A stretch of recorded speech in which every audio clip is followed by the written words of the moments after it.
ও মাই god, কে আপনি? 11 বছরে এত চেঞ্জ! আগে তো দেখতে কেমন ট্যাপা ট্যাপা ছিল। আপনি কি বলছেন আমি কিন্তু কিছুই বুঝতে পারছি না। বুঝা লাগবে না, আয় আয় আয়, একটা হাত কর। এক্সকিউজ মি, কি আশ্চর্য মা! কে আপনি? কাকে যাচ্ছেন? জহুরা খালার বাসায়। আর জোহরা আন্টি উপরে ফ্ল্যাটে থাকে। Sorry, extremely sorry. আমার মেয়ে। আপনার মেয়ে? হ্যাঁ। ওকে, দেখতে ভালো লাগছে, শাড়িতে খুব সুন্দর লাগছে। আমি কানাডা থেকে এসেছি আমার আত্মীয়দের বাসায়। জিতু, তুই? সারপ্রাইজ! তুই কেমন আছিস? কত বছর পর তোকে দেখলাম বলতো? 11 বছর। খালা, তুমি আমাকে এত বছর পর চিনলে কিভাবে? নাচে না কি আছে, তোর মা তো সব সময় তোর ছবি পাঠায়। হাই।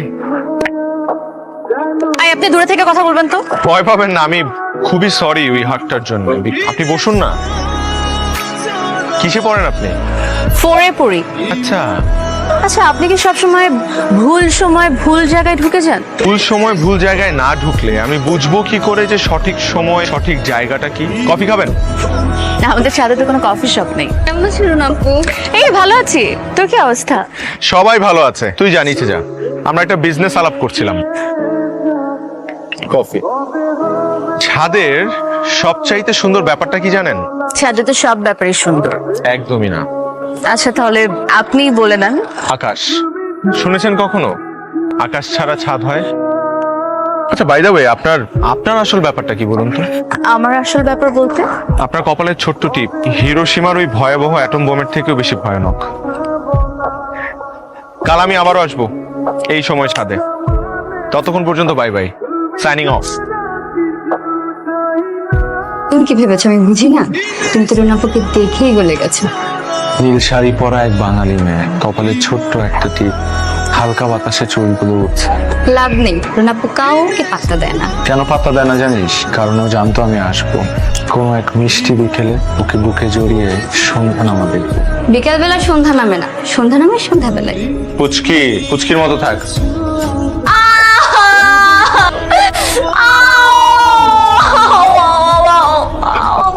কি হয়েছে?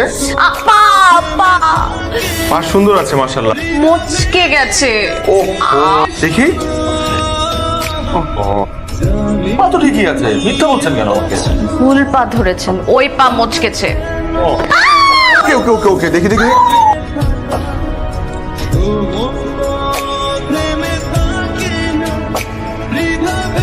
হোঠেবেন বুড়োদার। রিক্সা ডাকো, হসপিটালে নিতে হবে। এই রিক্সা! দেখুন, আপনার মেয়ের পায়ের উপরে আগামী কিছুদিন একদম চাপ দেওয়া যাবে না। সিঁড়ি দিয়ে নামার সময় একটু তাড়াহুড়ো না করলে তো ভালো হয়। তেমন সিরিয়াস কিছু না, আমি প্লাস্টার করে দিচ্ছি, 7 দিন পরে সে খুলে নিলে হবে। Thank you doctor. Thank you Jitu. একদিন আমাদের বাসায় চলে আসুন, আমরা একসাথে সবাই ডিনার করি। আঙ্কেল, একদিন কেন, আপনি বলে প্রতিদিনই আপনাদের বাসায় চলে আসবো। 3 দিন পরে ছাদে আসলাম। আফসোস তো আমার, কত প্ল্যান ছিল সব নষ্ট হয়ে গেল। কিসের প্ল্যান? ভেবেছিলাম আপনাকে নিয়ে পুরো ঢাকা শহরটা ঘুরবো। আমি জানি কেন আপনার সাথে ঢাকা শহর ঘুরবো। থাক, আপনার আমার সাথে শহর ঘুরতে হবে না। আমি হয়তোবা আপনাকে সুস্থ দেখে যেতে পারবো না। কেন, আপনি কি চলে যাচ্ছেন? হ্যাঁ, কবে যাচ্ছেন? সেটা আপনাকে কেন বলবো? তোর মা ফোন করেছে। আসবে নাকি আমি একটা অঘটন ঘটিয়ে ফেলবো? তুই ওকে ব্ল্যাকমেল করছিস কেন? আপা প্লিজ, তুমি আমার ছেলের মাথাটা নষ্ট করো না। এখানে বিয়ের সমস্ত অ্যারেঞ্জমেন্ট কনফার্ম হয়ে গেছে। মানে ছেলেকে জোর করে বিয়ে দিবি? আপা প্লিজ। মা, আমি আসবো না। It's my final decision.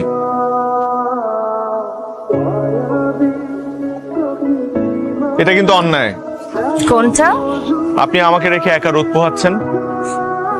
আপনিও তো আমাকে রেখে একা একা কফি খাচ্ছেন।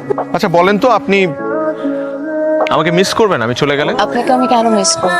আপনার এই প্রশ্নের উত্তরগুলো আমি ঠিকঠাক দিতে পারি না কেন জানেন? আপনি কি আমার প্রেমে পড়েছেন? ভালোবেসে ফেলেছেন আমাকে?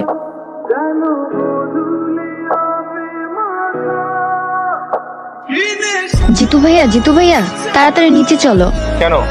খালামণি এসছে। কি আসছে? তোমার মা। আগে মনে ছিল না? তুমি তো আমাকে ভাববারই সময় দিলে না। তিনি ভাববার কি আছে?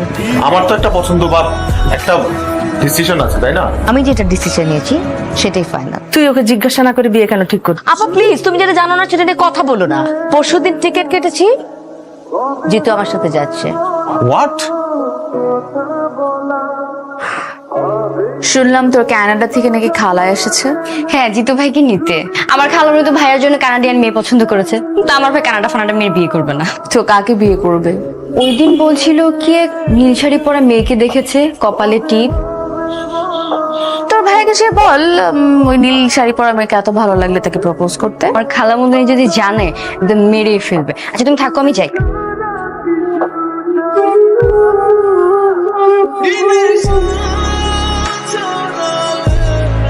শুনলাম চলে যাচ্ছ, ক্যানাডিয়ান মেয়ে পছন্দ না কেন? শাড়ি পরতে পারে না এর জন্যে, নাকি অন্য কোনো ঝামেলা আছে? তুমি কি আমাকে কাটা খায় নুনের ছিটা দিচ্ছ? আমি তো এখানে শুধু একটা গাধাকে বলতে এসেছি যে তুই যদি কাউকে পছন্দ করিস, তোর ভালোবাসার কথাটা সঠিক সময়ে সঠিক জায়গায় বলে দে।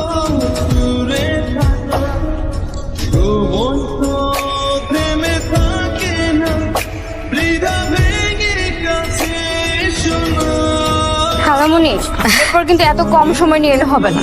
11 বছর পরে দেশে আসলি, দেশে মাত্র এই কয়টা দিন থাকলি, মন ভরে বল। আসসালামু আলাইকুম আন্টি। ঝুঁকে সালাম করতে পারলাম না, কিছু মনে করবেন না, আমার পা মুচকে গেছে তো। আমাদের নিচের ফ্ল্যাটে।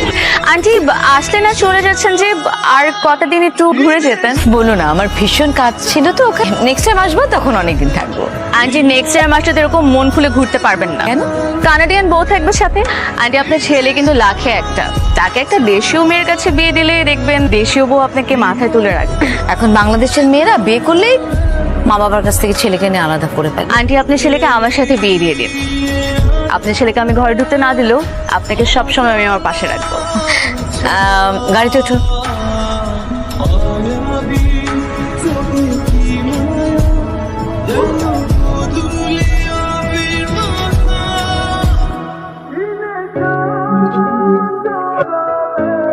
মেয়েটার নাম কি? রুনা। তুমি কি সত্যি সত্যি বাংলাদেশে কোনো মেয়েকে বিয়ে করতে চাও? আমার বাবা মা যেখানে বাংলাদেশি, সেখানে কেন আমি একটা কানাডিয়ান মেয়েকে বিয়ে করতে চাইবো? তুমি কি এই মেয়েটাকে খুব পছন্দ করো? ড্রাইভার সাহেব গাড়ি থামান। যাও।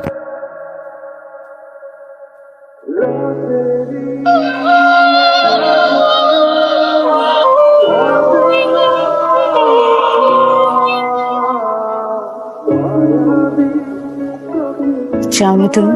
তো যাওয়ার আগে আমার কিছু হিসাব নিকাশ আছে। আমার তোমাকে দরকার।